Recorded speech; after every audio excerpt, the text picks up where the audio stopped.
लोग ऐसे एक शख्सियत से आपसे मुलाकात करने जा रहे हैं कि जिनके पास 3 पहिया की गाड़ी। थोड़ा इधर तस्वीर आपको दिखाना चाहूँगा कि इनके पास 3 पहिया की गाड़ी है, इनके ऊपर चीता लगा हुआ है, उस पर समाजवादी पार्टी की चुनाव निशान साइकिल है, अखिलेश यादव जी की तस्वीर लगी है और इनका नाम है पंडित समरजीत सिंह, पंडित समरजीत इनका नाम है। और ये 3 पहिया वहाँ से चलते हैं, आगे अखिलेश यादव समाजवादी पार्टी के पोस्टर लगाया गया है और पूरी इनकी जो साइकिल का जो निशान है वो भी समाजवादी कलर से बिल्कुल रंगा हुआ है। तो थोड़ा इनसे जानने का प्रयास करेंगे कहाँ से आए हैं और क्या नाम है। थोड़ा भैया थोड़ा आगे आ जाइए, क्या नाम है सर आपका? हम पंडित समरजीत नाम है, हम अयोध्या के रहने वाले हैं। अच्छा पंडित समरजीत जी, आप 3 पहिया वहाँ से चलते हैं, समाजवादी पार्टी के लिए प्रचार करते हैं, क्यों प्रचार करते हैं, क्या फायदा आपको मिलता है?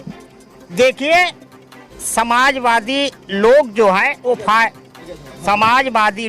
है वो फायदे के लिए नहीं दौड़ते हैं। अच्छा। वो समाज के लिए दौड़ते हैं, समाज के लिए संघर्ष करते हैं कि हमारा समाज जो है सुचारू रूप से चलता रहे। पूर्वांचल गए थे, पूर्वांचल का क्या हाल खबर देखा होगा आपने, समाजवादी पार्टी कह रही है कि पीडीए एनडीए को हराएगी, क्या माहौल लग रहा है इस बार आपको? देखिए, सबसे पहले तो हम पूर्वांचल के लोगों का बहुत बहुत आभार व्यक्त करते हैं। अच्छा। कि हम गए और पूर्वांचल का जो प्रेम मोहब्बत आदरणीय राष्ट्रीय अध्यक्ष अखिलेश भैया जी के लिए हमने वहाँ की जनता में देखा, वह प्रेम शायद कृष्ण भगवान और सुदामा का प्रेम देखकर हमको बहुत खुशी हुई। और हम जनता के पूर्वांचल में जो जनता के बीच में हम गए तो एनडीए हटाओ, इस बार पीडीएस की सरकार बनाओ, इसी को लेकर हम वहाँ पूर्वांचल के दौरे गए, ग्रामीणों के बीच गए, तमाम ग्रामीणों के बीच हमने छोटी छोटी सभाएं की और लोगों को बताने का काम किया कि आज भाजपा सरकार के अत्याचार से बचने का समय आ गया है। 2024 में भाजपा सरकार को सबक सिखाने का काम। अच्छा नेताजी, आपने देखा होगा, आप लखनऊ जाते हैं, बड़े बड़े शहरों जाते हो, देखा होगा कि बड़ी बड़ी एलसीडी की से भारतीय जनता पार्टी प्रचार कर रही है, बता रही है कि पाई पाई से गरीबों का हिसाब कर रहे हैं हम। आपको लग रहा है कि पाई पाई से गरीबों का मतलब विकास किया जा रहा है? ये देखिए, भाजपा सरकार जो है वो एक कंपनी है। जैसे लोग कंपनियां चलाते हैं तो पहले लोगों को तरह तरह के लुभावने योजना देते हैं, तरह तरह की उनको योजनाएं बताते हैं, उसके बाद वो अपना खजाना भरते हैं। जैसे जियो कंपनी जब आई तो उसने उठा के सबको मोबाइल बांट दिया सस्ते दाम पर, अब लोग विवश हो गए, उसके बाद उठा के एकाएक मूल्य बढ़ोतरी कर दिया। आज इसी तर्ज पर जो है वो बीजेपी सरकार काम कर रही है। बताइए, लोगों को राशन का वो हवाला दे रही है। अरे राशन तो जो है वो हमारे किसानों का राशन है, वो भारतीय जनता पार्टी या मोदी योगी थोड़ो फरुहा लेके कहो कुदार जोते हैं जो पैदा कर। मोदी जी कह रहे हैं कि अभी हमने 15 मतलब करोड़ लोगों को मुफ्त राशन खिला रहे हैं और इसकी मैं गारंटी ले रहा हूँ। इसके पहले किसी सरकार ने गारंटी नहीं लिया है। ओह, तो वही 15 करोड़ बता रहे हैं और महंगाइयाँ बढ़ाई के कई करोड़ कमाता है। तो बता रहे हैं कि 6 हमने एक्सप्रेसवे बनवाया, 7 एक्सप्रेसवे और निर्माणाधीन है, तो लगातार विकास करे तो महंगाई बढ़ेगी ही ना। बिल्कुल बिल्कुल, ऐसा एक्सप्रेस उन्होंने दे दिया कि जाओ तो आधे रास्ता में गिर पड़ो कोनो गढ़ा में। अरे वो एक्सप्रेस नहीं बनवा रहे हैं, वो केवल लोगों को मुंगेरी लाल का सपना दिखा रहे हैं। इस समय आप चले जाइए अयोध्या में, हाईवे जो अयोध्या के अंदर की सड़क है वो एकदम गड्ढे में तब्दील हो चुकी है। वहाँ की जनता से पूछो किस तरीके से वो बाहर निकल रही है, कैसे घर से बच्चे पढ़ने जा रहे हैं, दलदल हो गई है अयोध्या। पूरे उत्तर प्रदेश में सबसे ज्यादा अगर गिरी स्थित है तो हमारे अयोध्या की है। भारतीय जनता पार्टी बता रहे हैं कि 1 जनवरी को मतलब जनवरी में अयोध्या का बहुत बड़ा मंदिर का मतलब उद्घाटन हो गया, तो इससे कहीं ना कहीं जनता एक बार फिर से भारतीय जनता पार्टी का सपोर्ट न करे, क्योंकि अयोध्या का राम मंदिर बनना है ना। देखिए, पूरे भारत से भाजपा 50 सीट अगर पा जाए तो समझो बहुत सीट पा गई। अच्छा, ये 50 सीट भी नहीं नाप पाएंगे। तो जब यूपी से मतलब ताल्लुक रखते हैं, यूपी में कहाँ बा होगा?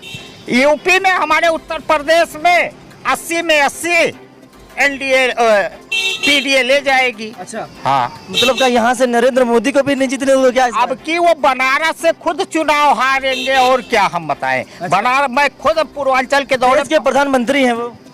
बात प्रधानमंत्री कोई होगा तो क्या करेगा, जनता का घर लूट लेगा, इसीलिए प्रधानमंत्री लोग बनाते हैं। मैं खुद बनारस गया था, वहाँ घूम के आया हूँ किस तरीके की वहाँ जनता बेचारी परेशान है, ना सही से सड़क है ना रोड है। और बताइए, सबसे हम यही कहना चाहते हैं आज के युग में, अरे हमारे अंग्रेज भी भगवान के ऊपर कर नहीं लगाए जिस तरीके से आज बनारस में कर लगा हुआ है। आप पैसा दीजिए तो भोलेनाथ का दर्शन कीजिए, आपके पास पैसा नहीं तो भोलेनाथ का दर्शन नहीं। यही है भाजपा का रूल। अच्छा, वो हम बता रहे हैं, ये केवल मुंगेरी लाल का सपना दिखाने का काम किए हैं। और जल्द से कुछ लोगों का मानना है कि जो देश में जो असली आज़ादी मिली है वो मोदी जी के आने के बाद आज़ादी मिली, ऐसा लोग बताते हैं।